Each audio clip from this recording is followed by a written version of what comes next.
Lecture du premier livre des rois.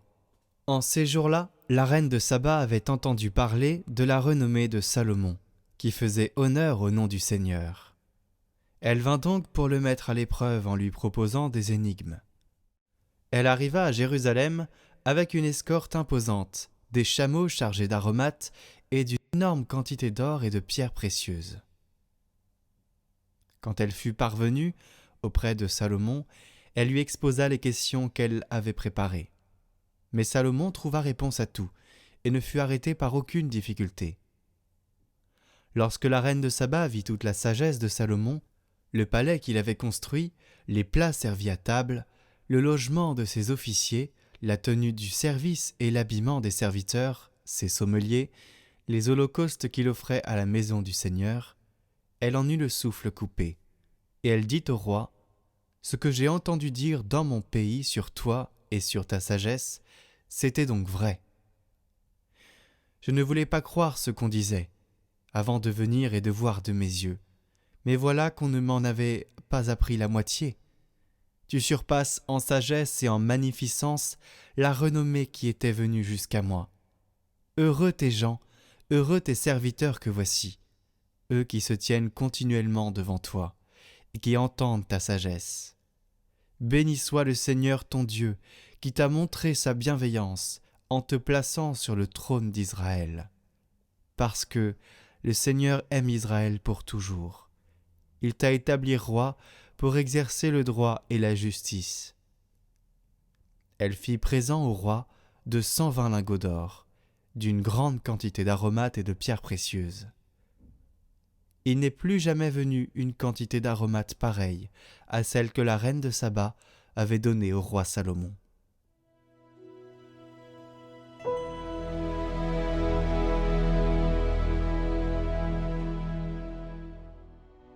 Les lèvres du juste redisent la sagesse. Dirige ton chemin vers le Seigneur, fais-lui confiance, et lui, il agira. Il fera lever comme le jour ta justice, et ton droit comme le plein midi. Les lèvres du juste redisent la sagesse, et sa bouche énonce le droit. La loi de son Dieu est dans son cœur. Il va, sans craindre, les faux pas. Le Seigneur est le salut pour les justes, leur abri au temps de la détresse. Le Seigneur les aide et les délivre, car ils cherchent en lui leur refuge.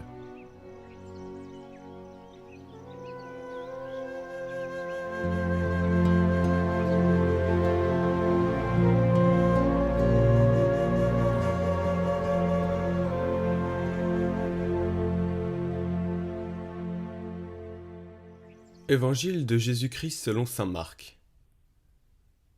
En ce temps-là, appelant de nouveau la foule, Jésus lui disait : « Écoutez-moi tous et comprenez bien. Rien de ce qui est extérieur à l'homme et qui entre en lui ne peut le rendre impur. Mais ce qui sort de l'homme, voilà ce qui rend l'homme impur. » Quand il eut quitté la foule pour rentrer à la maison, ses disciples l'interrogeaient sur cette parabole. Alors il leur dit : « Êtes-vous donc sans intelligence, vous aussi ? Ne comprenez-vous pas que tout ce qui rentre dans l'homme en venant du dehors ne peut pas le rendre impur, parce que cela n'entre pas dans son cœur, mais dans son ventre pour être éliminé ? » C'est ainsi que Jésus déclarait purs tous les aliments. Il leur dit encore : « Ce qui sort de l'homme, c'est cela qui le rend impur. Car c'est du dedans, du cœur de l'homme, que sortent les pensées perverses, inconduites, vol, meurtre, adultère, cupidité, méchanceté, fraude, débauche, envie, diffamation, orgueil et démesure. Tout ce mal vient du dedans et rend l'homme impur. »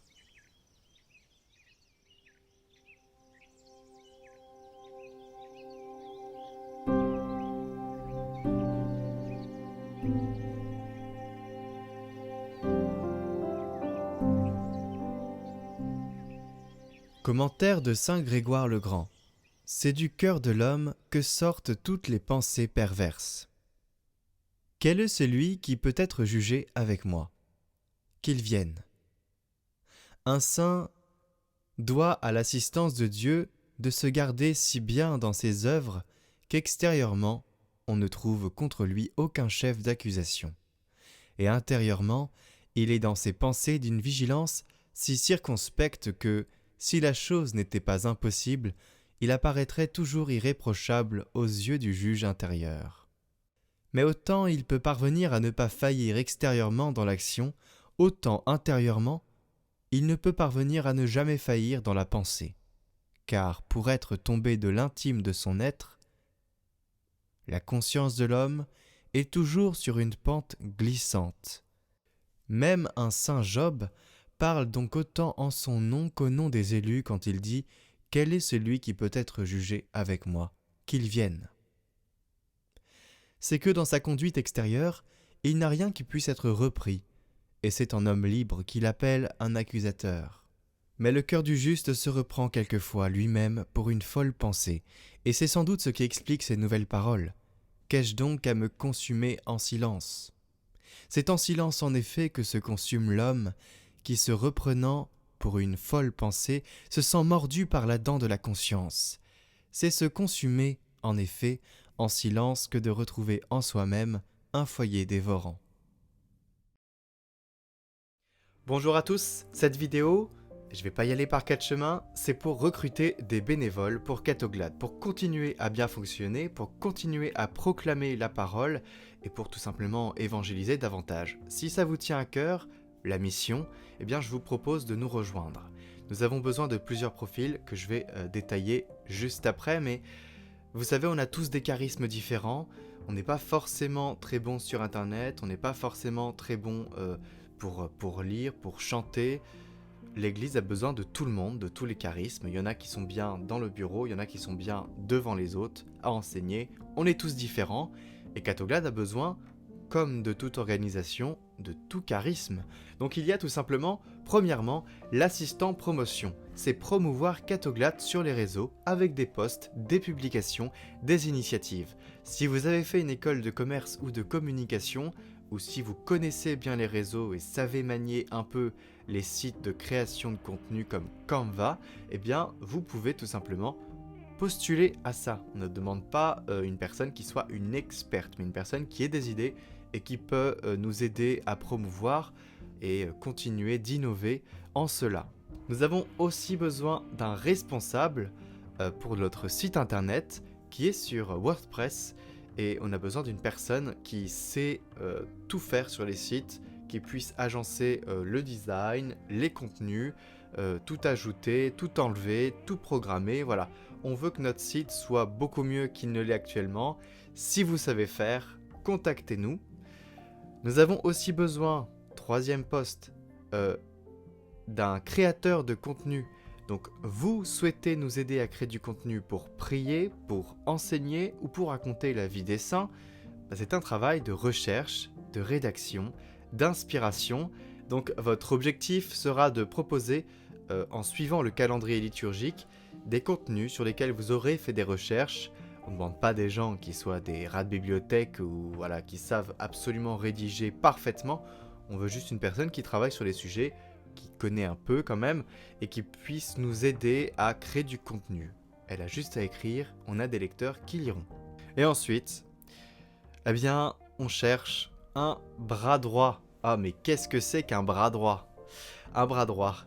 Vous avez des idées, vous êtes fédérateur, joyeux, avec un ardent désir d'évangéliser, vous êtes structuré, consciencieux, vous devrez développer Catoglade, réfléchir à la stratégie, être acteur de vos propositions, ainsi que des propositions du président de l'association, qui n'est autre que moi-même, et permettre à Catoglade de grandir avec des partenariats et projets.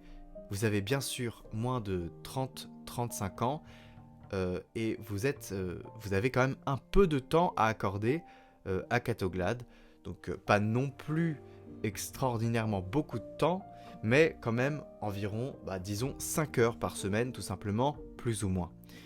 Alors ça, c'est vraiment important comme poste parce que vous aiderez moi, Julien, à co-gérer Catoglade, puisque Catoglade c'est fait pour être géré à deux, et pour l'instant je suis tout seul.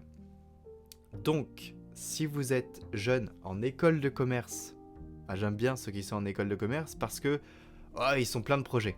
Voilà, donc si vous êtes en école de commerce, c'est d'autant plus avantageux puisque vous savez à peu près gérer tout ça. Et donc, ça sera plus simple pour nous par la suite, même si vous apprendrez sur le tas. Si vous êtes intéressé par l'un de ces postes, nous vous demandons d'envoyer à l'adresse qui s'affiche sur l'écran et en description votre CV et pourquoi vous seriez bien pour ce poste. On ne demande pas un truc hyper formel. Donc je veux des personnes sérieuses puisque cette association touche du monde. On est sérieux, on essaie de faire du bon travail. Il faut que si on envoie un mail, on soit sûr de pouvoir participer à cette mission. Voilà. Donc faites attention si vous envoyez un mail, c'est un engagement, c'est pas n'importe quoi, ça vous engage. Voilà, c'est tout pour aujourd'hui. Merci à vous de partager cette vidéo pour des personnes qui pourraient être intéressées par cette mission. C'est une mission d'évangélisation, il n'y en a pas beaucoup qui sont permises en ligne à distance, donc c'est quand même un avantage non négligeable pour vous, pour le Seigneur, pour votre relation avec lui. Vous pourrez lui dire « Eh, j'œuvre !» Voilà. Bon, merci à vous pour votre écoute. N'oubliez pas les partages et à très bientôt.